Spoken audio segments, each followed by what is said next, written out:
mahnısı, ondan sonra isə söhbətimiz davam edəcək. Başlayaq. Hazırdır hər şey. Aha, okey, başladıq.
Dediler hal ehli ve sümbülün hali perişan dediler hal ehli.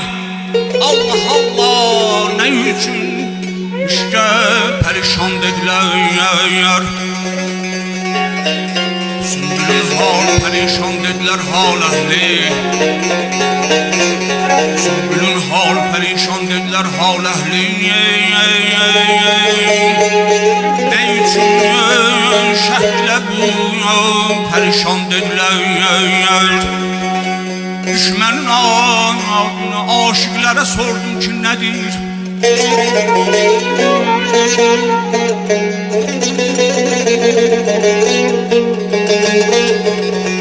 Düşmenin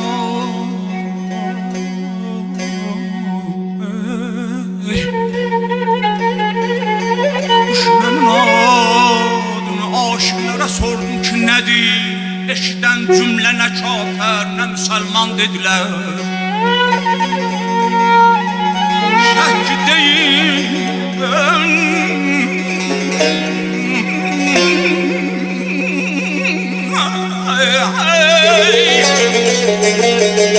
şek değil kim üzülür?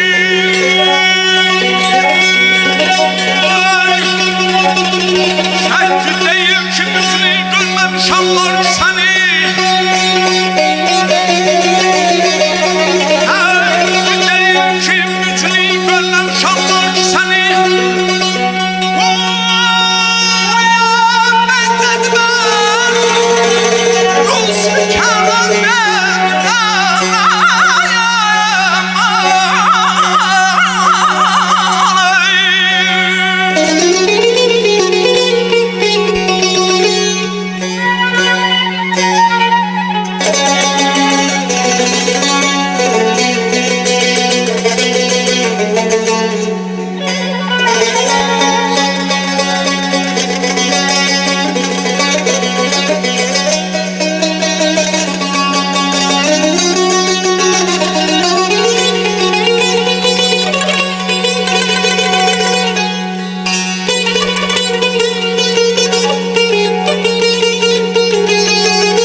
Həmin sayə digilirsə nəfəsin, nəfəsi doğular ana, ne üçün canlıdırar?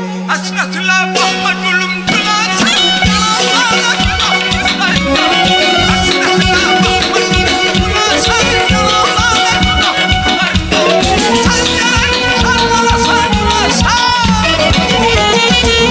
gələn ki şadlarsan,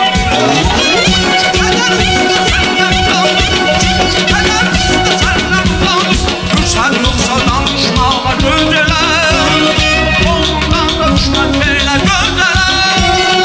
Vurulmadım her boyalı gözele, vurulmadım her boyalı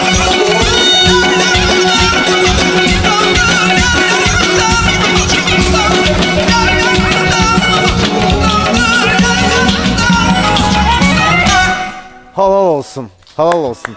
Ustadımız eğer